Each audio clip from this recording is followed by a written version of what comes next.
Go ahead. Good afternoon, everyone. My name is Perla Martinez. I use she, her pronouns, and I am the Diversity, Equity, and Inclusion Administrator for the Franklin County Board of Commissioners in the Office of Diversity, Equity, and Inclusion. It is my honor to be here with you today to launch and learn about honoring Hispanic Heritage Month. I am a proud Mexican immigrant to this country, so it is very near and dear to me to participate in this conversation with the Ohio Hispanic Coalition. And we have Sarah Brown, Program Manager, and Josue Vincente, Executive Director, with us today so we can just have a conversation and just learn more about Hispanic Heritage Month, about their organization, and about how can we best support the Hispanic community here in Franklin County. So without further ado, Sarah, I can turn it over to you. Awesome. Thank you so much, Perla. Just as Perla said, my name is Sarah Brown. I'm the program officer here at the Ohio Hispanic Coalition, and I have Josue Vicente, our executive director. We will be presenting a little bit, learning about the Ohio Hispanic Coalition, the work that we do, and also in ways to how we celebrate Hispanic Heritage Month. You know, pretty much Hispanic Heritage Year, our lives every day. And how you also can celebrate Hispanic Heritage Month and talk a little bit more with us. So I will present.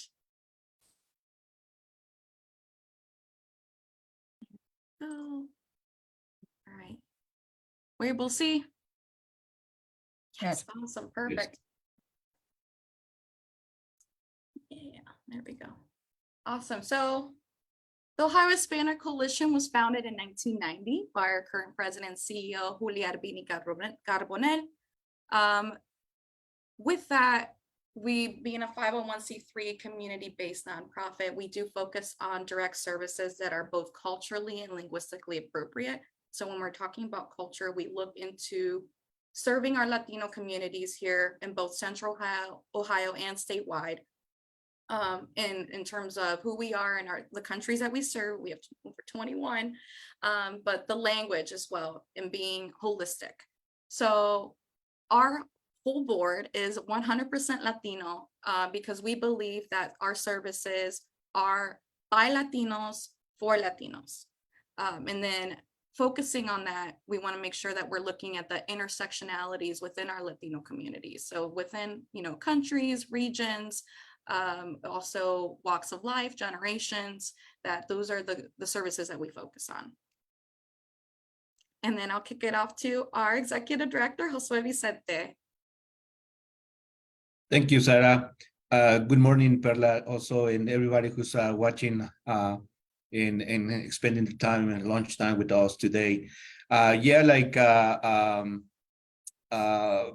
Perla and Sarah were saying, we're celebrating Hispanic Heritage Month for 1 month here in the United States. Usually it started in September 15 and in October 15. So it is a whole month of really learning about the Hispanics and what they have done in the United States in the positive way. So I'm a native of Mexico, basically resident from Central Ohio for almost 30 years now. So I'm considering myself, Ohioan. I have a bachelor's degree in mathematics too, as well, back in my country. Wanted to make sure, that wanted to continue the education too, as well, here in the United States. That wasn't my goal at the beginning, moving to the United States. But things happens, and then ended up here in the United States, and happens to be in Central Ohio. For the last 22 years, actually, I've been dedicating my life to the nonprofit sector. And I realized that was kind of like basically my calling life, a lot of people go through life, I guess, and have multiple degrees and are not really find what they really want to do in life. And then for me, it was kind of like, since 22 years ago, I mean, I was very young and fortunate enough that I was able to identify what I wanted to do for life. And I do what I like, and they pay me on top of everything, right? That's what I said. Obviously, I realized as well as an immigrant, there was a great need of services, education, and welcoming guidelines to immigrants, Latino immigrants, moving to Central Ohio. And that's what the reason, the coalition is have given me this opportunity to really educate, create campaigns, create programs, events that celebrate the Hispanic Latino culture. Also, at the same time, help them integrate into the system here locally and statewide. Right now, I serve as the Supreme Court of Ohio Lawyers Fund for Client Protection Board, and also just recently joined the City of Columbus Civilian Police Review Board as well, among other communities and reviews that I'm sitting throughout the present time. With that, Sarah, I go back to you, I believe. Yeah, thank you so much, Josue. A little bit about myself. I was born in Panama, proud parents of a lawyer and also a military personnel of the United States. I lived there till I was 7 years old and moved to Central Ohio, just 2 counties up from where we are now. Was gracious to have my education here in Central Ohio. But there was a lack of diversity. I was one of the only Latinos in my school, had graduated with about 100 kids, and wanted to find a home, wanted to find where my other Latinos are at. So I had the honor of attending the Ohio State University, and have lived in Columbus, Franklin County for the last 10 years. So in that journey, I also found the privilege of what it is to be bilingual and bicultural, knowing that I can navigate the world of what it is to be Latino, but navigate in the world what it is to be an Ohioan. Meshing those, I found my calling. I wanted to serve as a bridge for Latinos who didn't have those opportunities, who had trouble accessing services.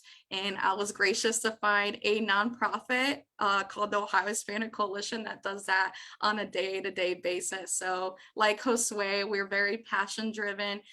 This is something that has been on our mind. And then there just happens to be an organization that works day in, day out to make sure that access is truly reflective of Latinos like us living here in Franklin County.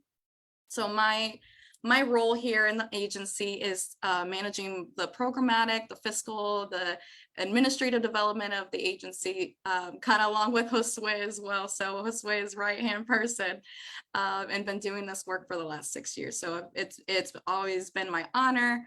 Josue has been a great mentor, and love that we're partners in this mission. So I've also been having the honor of serving on the Franklin County Public Health Equity Advisory Council, and as well as the Ohio Domestic Violence Network Meaningful Access Collaboration, along with other notable programs as well.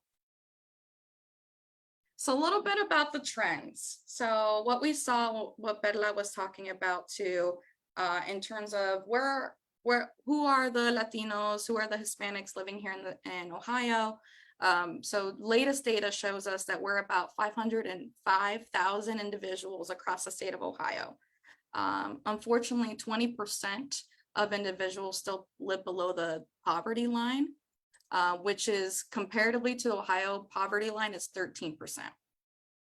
And then 7.9% of our Ohio Latinos also have an unemployment rate. So that comparatively to Ohio's and Franklin County's rate is 3.4. So both significantly higher. Franklin County Hispanics also, we have about a fifth of all Latinos are living here in Franklin County. That's a big number. So 91,182. And then knowing that in 2020 with the census and mistrust in systems, we believe that these numbers, it could be even higher, knowing that our Latinos have a lot of mistrust. So we know that there's definitely even more that are being underreported. And then 6.9% recently identify as Latino Hispanic. So within our community here in Franklin County, we're seeing higher rates of unemployment, higher rates of poverty, And then there's been even an increase even more with the COVID-19 pandemic and barriers regarding to language access, technology, because most of the time we have our smartphones, but not always we have a laptop, and some things we need laptops for. And also we're seeing a varying statuses in terms of immigration. So before there was many who were undocumented, but now we're seeing different immigration processes continuing, which also provides access or prevents access for many folks. Also lack of reliable transportation. We have our, cars, Central Ohio almost is impossible to go anywhere without a reliable source of transportation. And especially if you have a varying immigration status, it might be difficult to find that. And also lack of affordable housing. We always speak about housing being an affordable sense is very relative, and we know that economic means is really important into accessing housing as well as home ownership. So many of our Latinos, unfortunately, have had to expand on the outwards of Franklin County and or leave Franklin County because of affordable housing or lack thereof affordable housing here. Also, the trends we've seen is an increased number of immigrants from Venezuela or Dominican Republic. For years, we've had predominantly heavy Mexican immigrant population here in Franklin County and Central Ohio. With unfortunately, with the political climates happening in our countries, many immigrants from Venezuela and Dominican Republic have been joining our home here in Franklin County and diversifying our Latinos as well. So our mission, we focus on improving the well-being, quality of life of all Latinos. And we do that through advocacy, education, training, and access to quality services. And when we are talking about quality services, we really look to engage on the holistic sense. And this is where we implement our culture. How are we doing our services related back to our culture and the way we heal, the way we do things, and in terms of language as well. Everyone, it's human nature to gravitate towards people who look and talk like you. So that's why we embody that every day. We are Latinos living here, community members in Franklin County, to be able to provide a quality service. But we know we can't do this alone. So our vision is creating those collaborative partnerships so we can promote the general awareness of our Latino population. And we do that through social, education, and economic advancement. So we know it can't be just one Latino out there doing it all. So we know it takes everybody in Central Ohio and Franklin County to make this happen, to bring in those experts in, workforce development, to bring in those experts in affordable housing, to make sure the community, the 6.9% of us, are able to advance within the county. Our departments.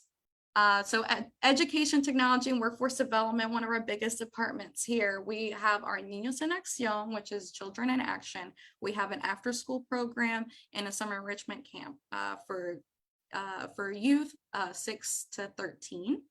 Also, we have a bilingual banker program called Latinos in Finance, which is an 8-week training in getting folks ready for the finance industry. So we go through resume building, mock interviews, teach them about customer service, networking, and get them ready for those interviews and job placement with notable banks like JP Morgan Chase, Bank of America, and other great partners that we have here in the county.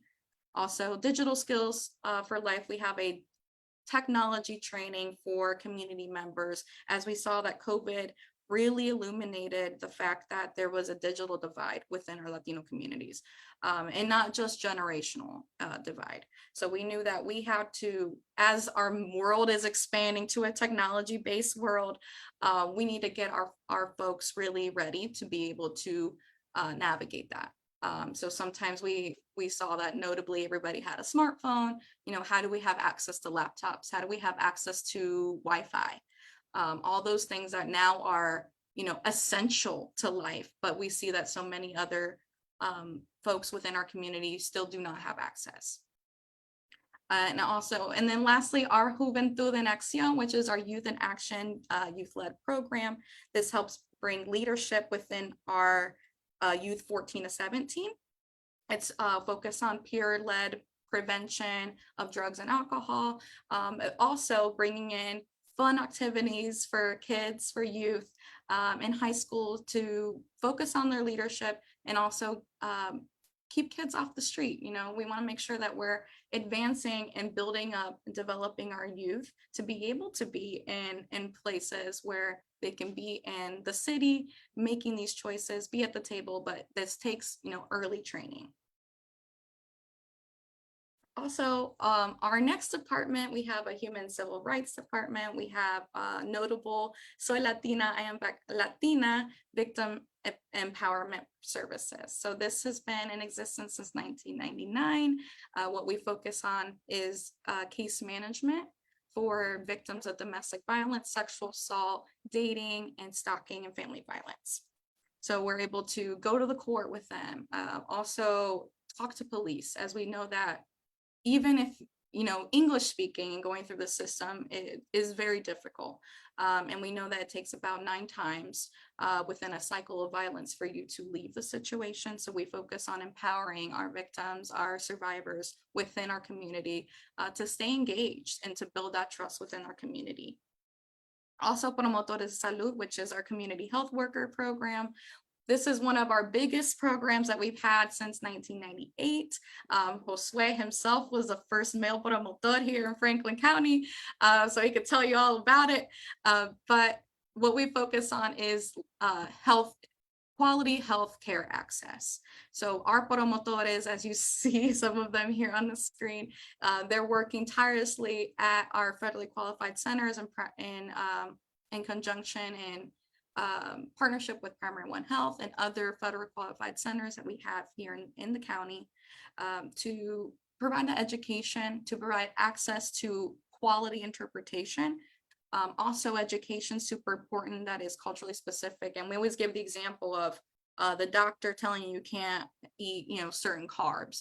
And if you tell a Latino not to eat rice, like, it's going to be really, really, really hard for them to do that. So how do we navigate those cultural, you know, traditions or the things that we eat and keep that in mind in terms when it comes to health? So this is what our promotores are really trained to do as community members themselves, being able to provide access to additional resources that are in the community.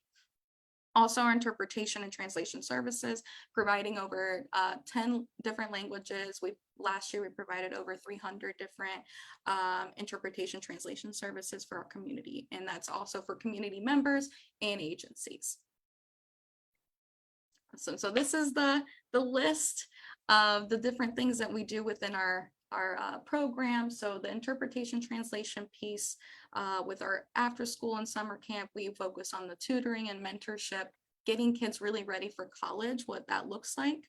Also making sure that we create an environment that hosts and nurtures their social emotional development, bringing in cultural enrichment. So activities like Dia de los Muertos, Hispanic Heritage Month, Cinco de Mayo, things like that, that really stay true to our culture and how we do things.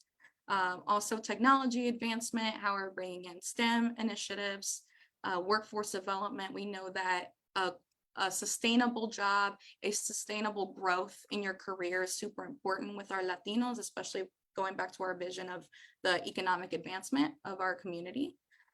So workforce development is something that we're still, you know, we need that support in.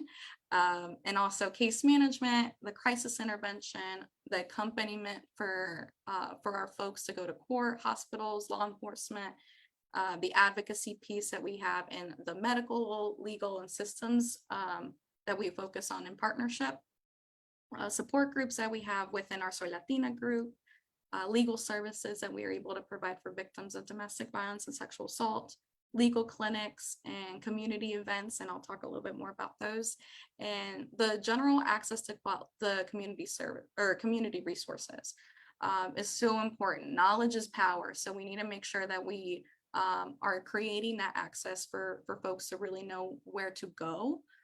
So that's something that we, within all our programs, we're able to provide that access. our locations. So we have 3 locations here in Franklin County. So one being our main office, we're located in the north, northwest in Dublin, Worthington, Upper Arlington area.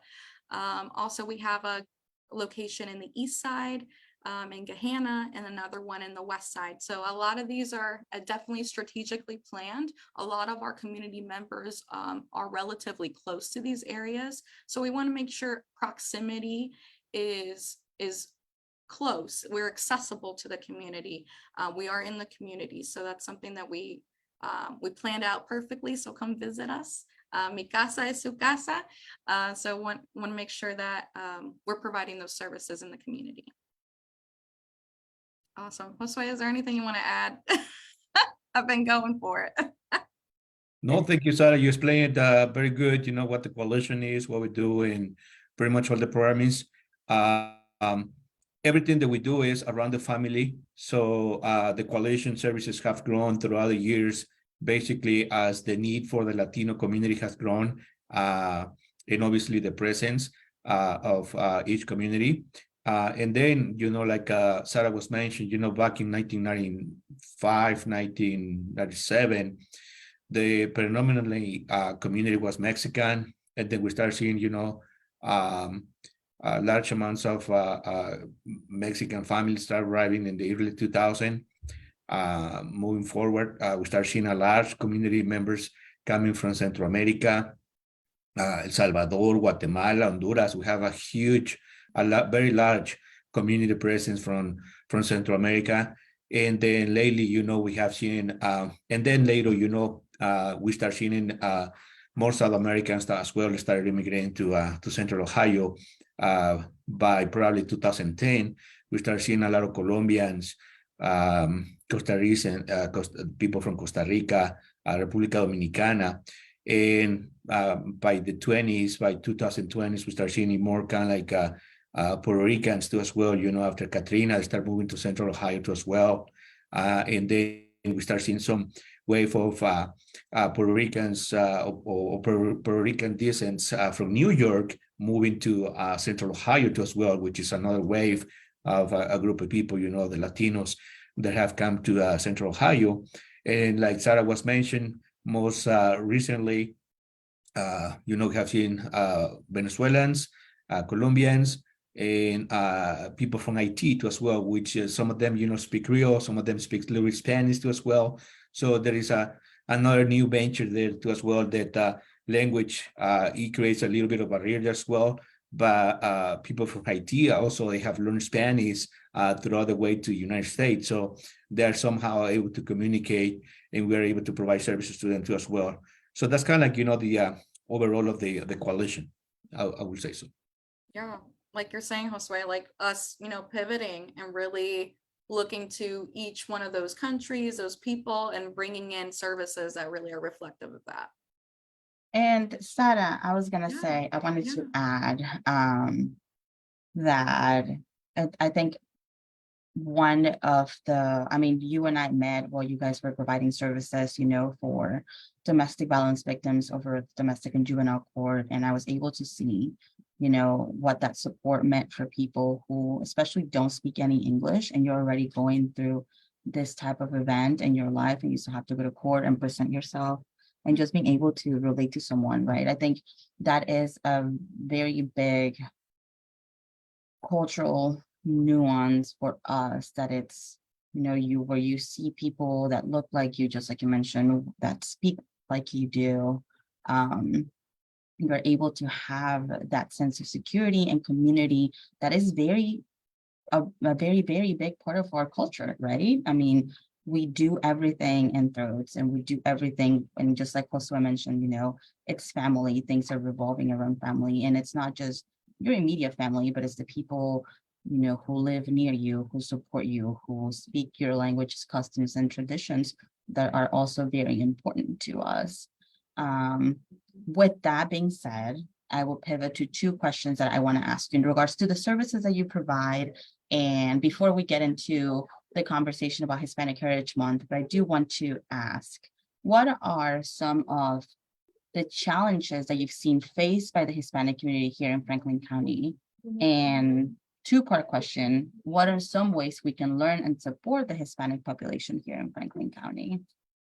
Yeah, thank you, Perla, for asking that. I know what we've seen like language access, like we know that that's an issue, but that's gonna be, everyone kind of taking their part on that. But what we've seen more is the lack of representation in the public service aspect when it comes to Latinos. I think, Perla, we had previous conversation that there's still, being 6.9% of Latinos, that diversity is still not reflected in our public servants. So how do we build up that Latino leadership aspect as a community, recognizing that that's, an area of improvement, something that we can work on together to get Latinos trained to be in these spaces to advocate.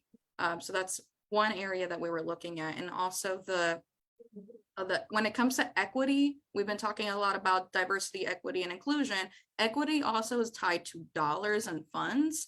So we have been asking as well too, and been collaborating with the city and the county to bring in more equitable resources and funds for our Latino communities. So we know that we've been talking about providing direct services that are culturally and linguistically appropriate. How can we find that more of that? Language access is, we always say it's like the bare minimum, but how do you bring in people who like agencies like us be able to come in and provide that holistic service that really builds the trust within our community? So that's something that we're also asking. And I think it's needed within the community as well. Josue, I don't know if there's anything else you want to add to that. No, I mean, that's one of the points, right?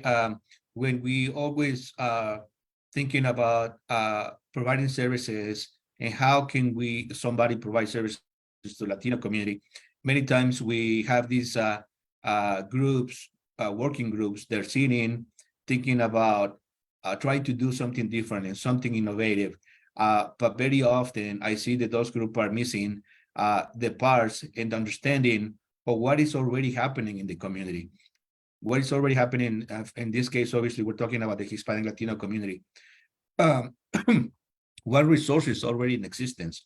What programs are already there that can help the Latino community? They have the experience, The coalition has 33 years of years and services and developing and managing programming that have been very successful. And some of our programs actually had been really recognized statewide as a promotoras de salud. We were basically among 3 or 4 agencies all across the nation that were running promotoras de salud effectively, and happens to be there in Central Ohio, right? So that's something that we have to really take in consideration.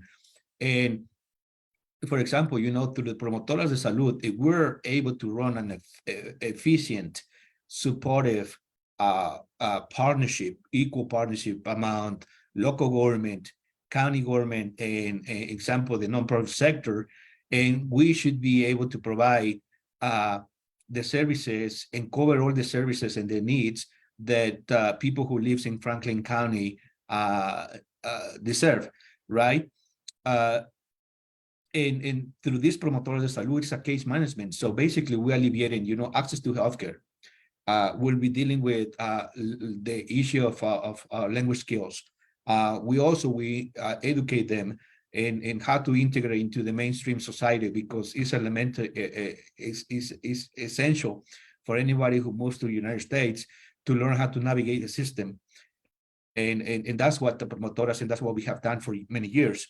And also, the other part is how they can become sustainable. Workforce development, that's what we have identified to as well, that with through promotoras de salud program to as well, and the workforce development, we could have a kind of like a very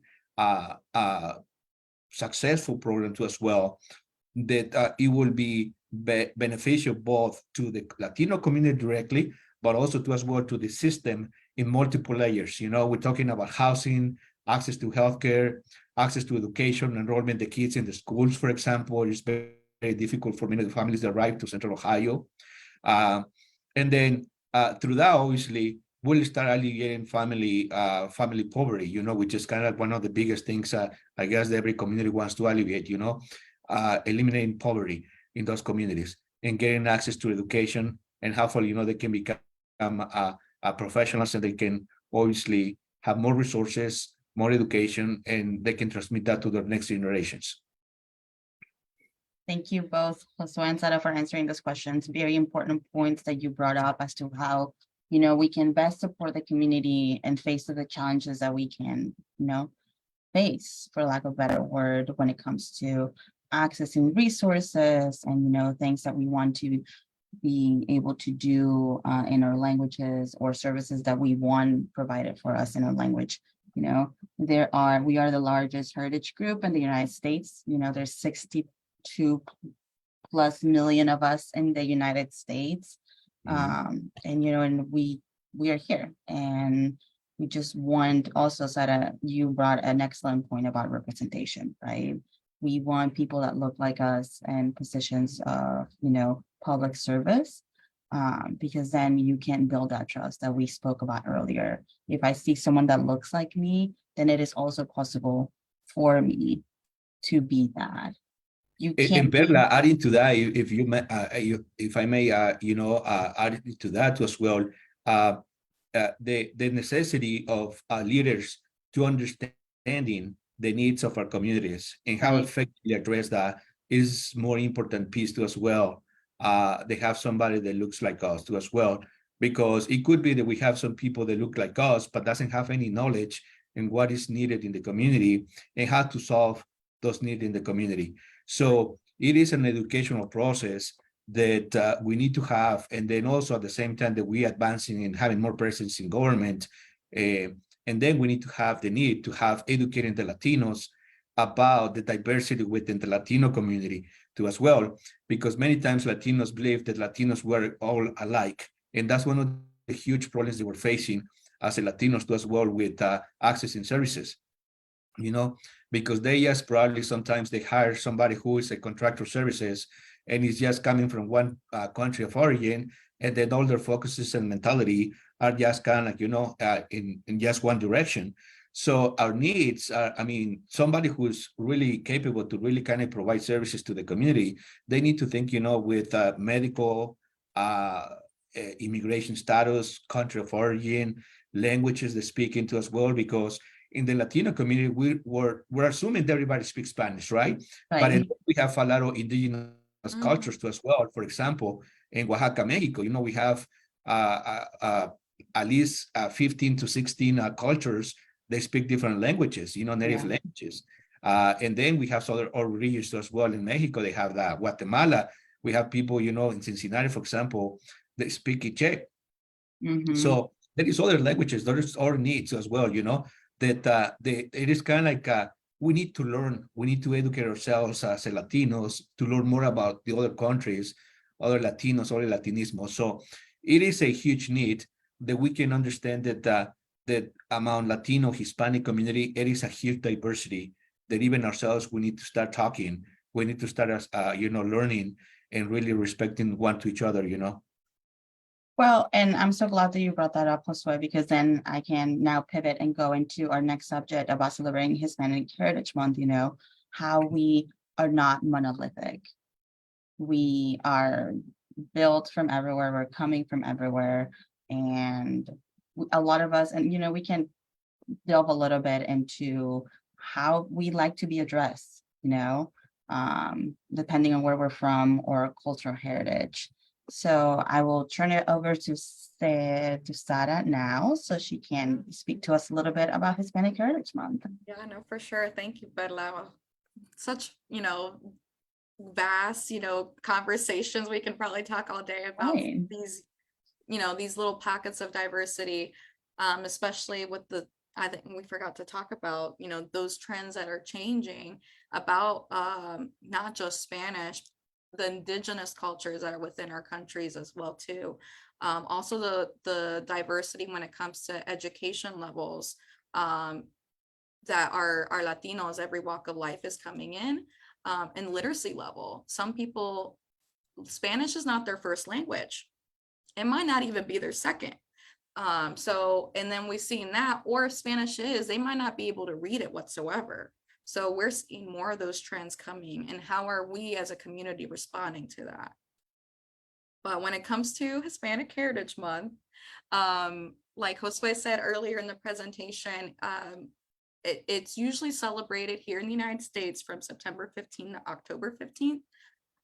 What we want to do within the agency, but within our community, the Main Street community here in Ohio and the United States, is celebrating, the diverse Latino history and cultures and our contributions. So our leaders within Ohio, within the nation, who've made a pathway for all of us to celebrate and to be engaged in community and in civic duty.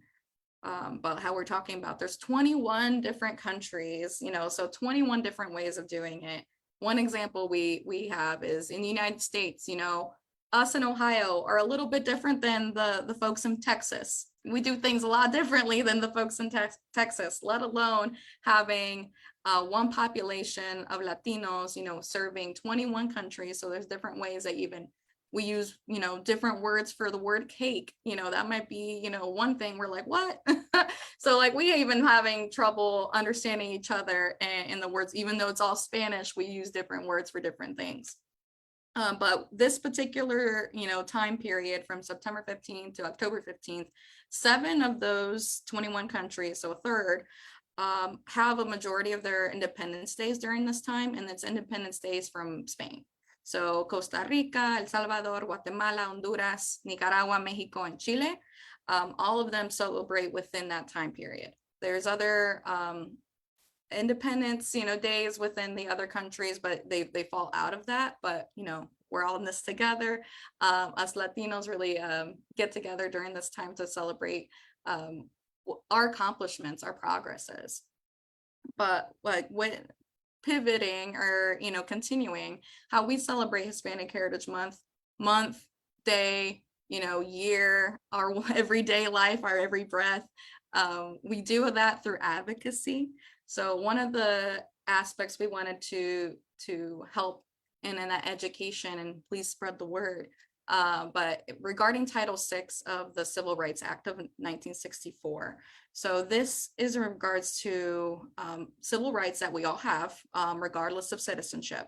So this actually prohibits discrimination on basis of race, color, and national origin for any program that receives federal funding. So this does include people with limited English proficient, that they have to have meaningful opportunity. And when it's meaningful, timeliness is really important to that. So they can participate in programs that receive federal funds. So a lot of the violations to everyone's civil rights is that sometimes we see agencies not providing adequate or timely language assistance to LAP individuals. So using Google Translate, that's not an interpreter services. That's not meaningful opportunity. It is wrong a lot of the times. Yes, it has gotten better, but it's not appropriate. And then, or, someone who's not receiving any services, it's be days or whatnot. We want to make sure that, you collaborate, with agencies like ours to make sure that that timeliness is effective. Also, when agencies or entities ask for citizenship for individuals who might look or sound foreign, not only these examples are discriminatory, but these are also, violations of people's rights, regardless, like I've said, regardless of citizenship. So we make sure that we're creating that accountability. Josue, did you want to add anything to that one? Yeah, yes, basically, is well explained right here. So immigrants, in this case, they're coming to the United States, are protected under Title VI of Civil Rights of Act of 1964 under the national origin part. And that's where a lot of people believe, that, for example, in this case, hospitals are mandated to provide interpretation services because they receive money. And many times they're getting money or getting paid through Medicaid, Medicare, who provide services probably irrelevant to, maybe not to the people they need to provide interpreter services, but they receive this money. Or they receive grant money, and they're mandated by Title VI to provide, language skill services. In this case, sometimes, local government, county government receive obviously federal money, pass through money to as well from the federal government. So this is the part where it says, Title VI, that the governmental agencies who receive federal funds, they must provide, in this case, interpreter services, right? And that's where we see many services providing interpreter services is because they have been educated themselves about Title VI of civil rights. Thank you, Josue. Awesome. And another way we celebrate advocacy is terminology, right? So the words we use are super important, especially us as an agency, us as a community, in bringing in and building the trust within our Latino community. These words have been, used interchangeably among folks, but there is a clear distinction. So the phrase illegal, no human is illegal. Immigration status within the United States is fluid. There's varieties of it. There's a process that happens. Many folks may know or may not know that undocumented status here in the United States is just a misdemeanor. It's a misdemeanor offense, it's not a criminal act. So when someone is referred to as illegal, a human is not illegal, and an undocumented status is not illegal either. So undocumented instead of illegal. That's the takeaway there. Was there anything with that one either? Sure, definitely. In the nonprofit sector, in the advocacy sector, we basically advocate to call individuals who have done immigration statuses here in the United States to call undocumented, because basically all it is that it makes a difference is that they don't have a document that they can prove their identity. Sometimes, they're somehow here in the United States. Illegal, it comes from the illegal act of crossing the border. But it's the same thing, like probably a lot of people just, pass a stop sign, whether it was an accidental because they decided to, not to follow the stop sign. That's an illegal act too as well. In this case, everybody probably, I would say 99% of people living in the United States, whether are U.S. Citizen born or not, they're illegals too as well, right? Because they always have, at some point in their life, have committed an illegal act. And that doesn't mean that they become illegals. So that's the same way people crossing the border. So, and the only difference that is missing is undocumented. So we encourage people to use these undocumented terminology, and that's the reason. Yes, thank you, Josue. Another way we celebrate advocacy is the term interpretation versus translation. So when we are referring to someone speaking and needing to bring in someone else who's also speaking in person in front of you or via Zoom, that is referred to as interpretation. So when you have two people speaking and needing that extra person to change interchangeably the languages, that is an interpreter providing interpretation. Sometimes we use the term translation or translator. Translation refers to written, a document, something that is written down. It's the wording. So that would be a translator scribing, translating it into a different document, all written down. So difference: interpretation, speaking, translating, writing it down. So hopefully that helps in that advocacy as well. All right, awesome. Another way we celebrate our culture, we do that through arts and history. So this past year, we were able to have a mural installed in our facility called Despertando del Sueño Americano, which means waking up from the American dream. So this is a portrait, picture of our mural. It's 100 feet tall. Actually, I don't think it's probably about that. But a lot of the concepts that we have within the mural is speaking about us as Americans. And when I say Americans, I'm talking North, Central, South Americans. We're all Americans. Sometimes the border crossed us. A lot of our heritage being of indigenous, African, Spanish blood, and all of those beautiful cultures coming in together to what it is, the cosmic, people of what it is to be Latino. Some of those things, and bringing those aspects into our way of life and coming to the United States in however form, us all wanting life, liberty, pursuit, happiness, us all wanting to have our family at the table. But, even in recent history, there has been time and time again where discrimination has occurred. Kids are in cages. Also, acts and laws have been attempted to be passed regarding English only initiatives. So those are things that, we as Latinos, we come with this American dream, or we grow up with an American dream, but sometimes we have to wake up. Like we have to see things differently. We have to navigate this world differently. So that's something that we wanted to bring more of that advocacy piece as well too, and celebrate that through arts and history, the strides that we've had in the last 100 years in the United States, and the strides we'll have in the next 100. That's something that we wanted to keep in mind always, and celebrate the diversity of our Latinos and how we just don't give up. We are such a resilient group, and that's something that we wanted to honor with the mural.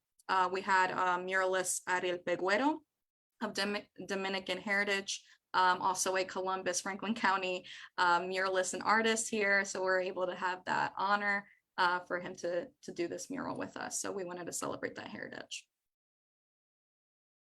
Awesome. Also celebrating sports and engagement. There's Josue. But also we wanted to do every year we have a Hispanic Heritage Youth Soccer Tournament. So bringing in our youth, using soccer, which is an international sport, but how do you talk to all 21 Latino countries?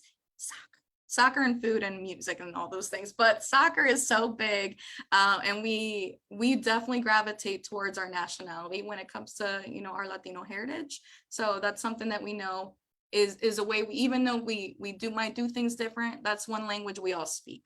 So that's something that we have on an annual basis, bring in our youth from our after school program, teaching them skills about soccer, but also what it is to work in a team. Have some excitement. We also were able to collaborate with the Columbus crew to set up futbolitos, which they're little soccer tents installed into our parking lot. So we're able to take it down and bring it back up and easy access. So our kids, our youth can engage in soccer at any time. Awesome. Another way that we celebrate throughout the year is our Dia de los Reyes Magos, which is a three wise men celebration. We really use our tradition and focus on family within this day. Usually with the celebration, we have this in January. So come January 2024, definitely come see us out. But what we focus on the three wise men, which is the Epiphany, also in conjunction with Christmas. This is definitely a big holiday celebration that we have throughout like Central America and South America, where we bring this aspect here to the United States because we know it's an important holiday of family, of being together, just like how we feel around the Christmas holiday, or just the holidays in general, how it's important to share family aspects and traditions through food. We do a parade of all of our countries, have our music, have dancing, and also it is tradition to give a toy as well too, and then have some raffles. So that's something that bringing in that aspect that we've been doing this for, I would say at least 15 years, right, Josue?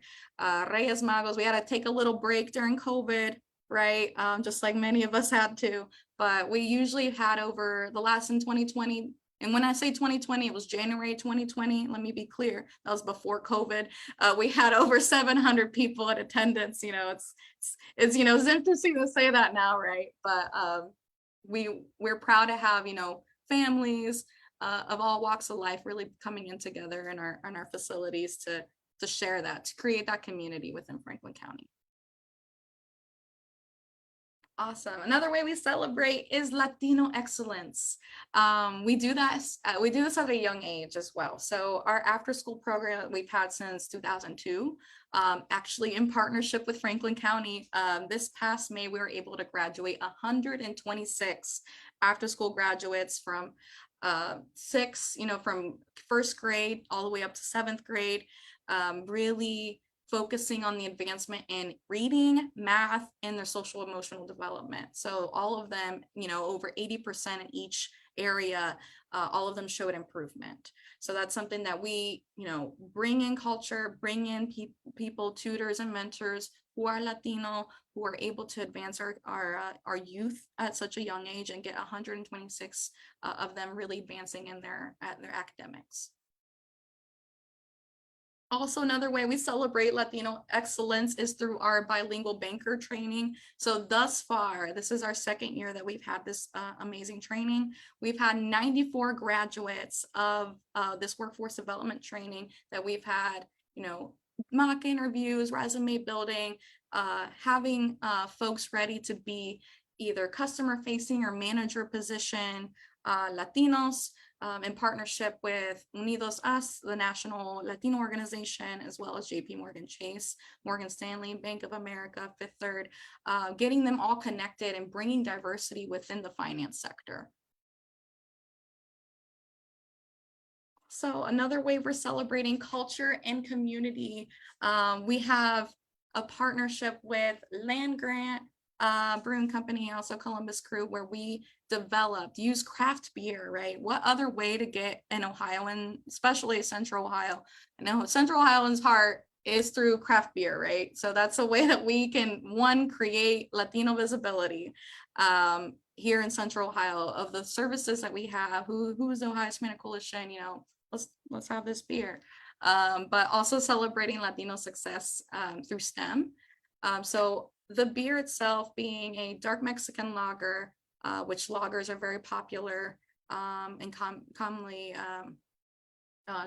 used within our culture, but also adding the element of plantains being kind of a starchy, but potato, but kind of like a banana. But we use that throughout a lot of our countries and in our normal cuisine.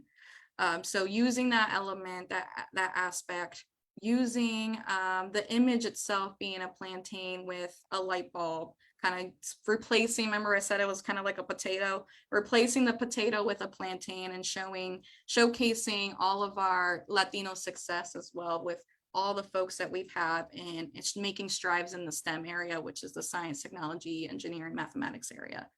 So honored to have, that partnership and doing something fun as well too. Awesome. And then celebrating advancement. So we have our Ohio Padrino Recognition Awards, which is going to be next year. So mark your calendars. But what we do there, we've had this celebration for the last 15 years as well. So recognizing our individuals, entities, so if it's corporations, if it's, Maria really making the stride and helping really succeed and connect with our mission to improve the well-being and quality of life of our Latinos, and making those advancements, which is the social, economic awareness and education advancement for our Latino communities. Those are our folks, those are our allies, those are our accomplices that we really want to recognize on an annual basis, that we would not be here. We cannot do this alone. And we know that, and we know we need your help. You can be our next padrino, which padrino means godfather, or you can be a padrina, which can mean godmother. So I hope that you can be our next godmother, godfather. But our next celebration is next year, next Friday, September 13th. Hope to see you all there. Definitely we can talk more about that. But in closing, how can you celebrate Hispanic Heritage Month?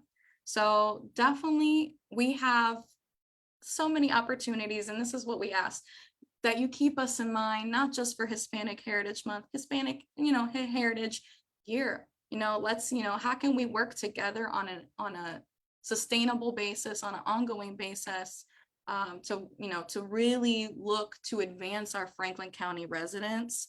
6.9% of us are out here wanting to, like Perla, like Josue were saying, we really gravitate to community, and we really want to feel involved and engaged, but that takes all of us, right? We can't just like come up with some ideas, right? All of us coming together at a table to really make decisions together, that creates community and creating trust. So volunteer. So we have opportunities to tutor, to mentor, helping us with that workforce development aspect, to provide interviews, that professional development. We're talking about increasing our Latino leadership. How can we get them, involved at those tables? We also have opportunities for professional advisory boards. So if you have a lot of insight that can really provide to us, and let's work together so we can do that, or even be a board, a director on our board. Also, we have, you can donate, you can have a space, food, items, gently, or new clothes for our communities that are in need, toys, educational materials, furniture, etc. Definitely talk to us. And then partners, and partnership, like where do our mission, vision, where do we align? What do you focus on that we are also focusing on? Let's have a conversation about that. And then sponsor, like if you're looking at all these awesome events and want to be involved, like we would definitely want you or your agency to be one of our sponsors. And then an ally. So making sure that you are present, like being in person in our community is so important. So being present within the community at events. And then also when, like Josue and Perla were talking about, when decisions are being made, notice, is everyone at the table that needs to be at the table when making this decision? Who do we need to talk to make sure this decision is, inclusive of everyone? So that's, ways that we can really get involved. Let's talk a little bit more, but hopefully you can take some of these takeaways in celebrating Hispanic Heritage Month. Thank you so much. Muchas gracias. Thank you so much, Sara. And that was such an informative, great presentation about just a snippet of how big, just a little bit of a larger part of what the Hispanic Latino community is here in Central Ohio, here in Franklin County. And I'm so glad that you brought up, how can you best support, how can you be an ally to the community? Because a lot of times we overlook, maybe we don't have, or maybe because we don't have the knowledge, or other people don't have the knowledge, right? So I'm so glad that you just mentioned all the programs that you guys have. That way, as community partners, we can promote some of the services that you have, or we can be in places where you are, or we can extend some of the services that we are providing here in Franklin County to our residents, especially the Hispanic Latina community, which is so big and so diverse. For closing, I do want to get your personal experience, or what are some ways that you, Sara, and you, Josue, personally honor your culture and your daily life?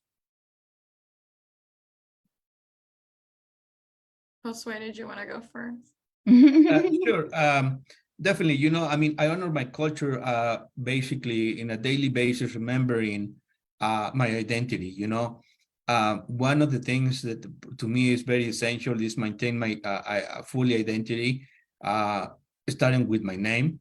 I don't allow people to call me Joshua, Josh, something else. My name is Josue, even though many times people are not able to pronounce the name correctly. If they pronounce it Joshua, Josue, Josue, I'm cool with that, right? Because at least there is an effort from somebody else to pronounce my name, which is who I am. That's the name that my parents gave me. And I've been Josue since the beginning, and I will be Josue at the end of my life too as well. So that's what give me identity. My second identity is my last name, Vicente. Vicente is my last name from my mother that I choose to pick right here in the US, because obviously, you know, I mean, working in the field, you have your name and everything. So a little bit of security reasons, I don't use my two last names, but I have two last names as most of the Latinos we have. But I choose, you know, this Josue Vicente just to kind of represent my first name and the value that my mom brings to my life all the time, you know. So Vicente, that reminds me all the time that I'm here because my mom actually gave me the opportunity to continue to move in life, and then I honor her name, you know. And then the second thing that I do all the time is working as an agency like Ohio Hispanic Coalition has really humbled me in the way that I need to know more in a regular days, in a daily basis, more about Latino culture, more about the needs, more about the success too as well, because many times we only have the opportunity to talk about the needs, but we never really have the time to really take a moment and reflect about all the successes, all the positive parts that the Latinos have bringing to the United States. So I celebrate, you know, working in the coalition, developing, creating programs that are gonna be for a long run. When I have this group of people around me who they're very enthusiastic about the culture, about making a life better for somebody else, it really reminds me, you know, who I am, and never make a wish to forget who I am. And I value my culture that way. And also speaking the language, you know, Spanish, and maybe having accents when I speak English, or accent now when I speak Spanish too as well, because, you know, I speak Spanglish. But anyways, I celebrate that because that's who I am. Thank you, Josue, for bringing that up, because like I think we were having this conversation. We're like, what other environment can I just be myself? Having that code switching, speaking Spanglish, like, and someone else understand me thoroughly. Sometimes in other rooms we have to like kind of like section off which language we can use. But like Josue is saying, like in an environment like being in Ohio Hispanic Coalition, having bilingual folks who are also bicultural, right? Who are here in Franklin County, here in Ohio, but also live and breathe their Latino culture and the way they speak, the words, their mannerisms, that can only be found in agencies like ours, right? So that's something I also respect every day.